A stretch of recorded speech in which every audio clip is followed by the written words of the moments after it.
কে শুনে কার কথা? একটা বাড়ি করবার জন্য সে বাড়িও ব্যানার করা যায় না, 1,000 ইট কিনতে ভ্যাট ট্যাক্স দেওয়া লাগবে 500 টাকা। আবার তা না হয় কন্ন, তারপরে আবার যে ইট বালি সিমেন্ট দিয়ে প্লাস্টার কর্ম সেটাও আর হবি না, তারও দাম গেছে বাইরে।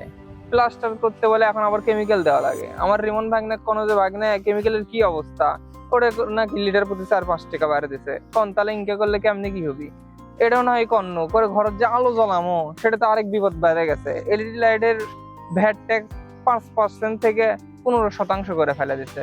তাহলে কেমনে কি? তাও নয় আলো লাগানো, এত খাটনি খুটনি করে ঘরতে না বাতাস খাওয়া লাগবে, ঠান্ডা বাতাস। এসি যে কিনবে যাবো, একটা লেটেস্ট মডেলের এসি যদি কিনবে যায়, সে এসি কিনবে গেলে 7.5% ভ্যাট ট্যাক্স দেওয়া লাগবে। তাহলে বাতাস খামো কেমনে?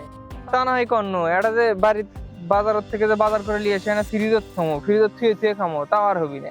একটা ভালো লেটেস্ট মডেলের যদি একটা ফ্রিজ কিনবে যায়, তা তো 7.5% ভ্যাট দিয়ে একটা ফ্রিজ কিনা লাগবে। তাহলে কেমনে কি করবেন? এদিকে এত গরমের তৃষ্ণায় আর ভ্যাটের চাপে যে গলা শুকে কাঠ হয়ে গেল, মনে করবেন যে না জুস খাবেন, সেটা আর হবি না। জুসের 15% একটা ভ্যাট ট্যাক্স বাড়ে দিছে, দিয়ে জুস খাও আপনার হয়রান করে ফেলে দিছে। আবার আপনি যে এত টেনশনে টিক্কে চাচার মতো না বেরি ধরাবেন, সেই কাম আর করে পারবেন না। এখন এই তামাক পণ্যে এই বাজেটে তামাক পণ্যের দাম বাড়ে ডাবল করে দিছে। তাহলে কেমনে কি করবেন? এই টেনশনের কথা যেন সখিনের কাছে কমো, সেটাও আর হবি না। এখন যে ফোনের দাম বেড়ে গেছে, সিমের দাম বেড়ে গেছে, ইন্টারনেটের বিলের দাম বেড়ে গেছে।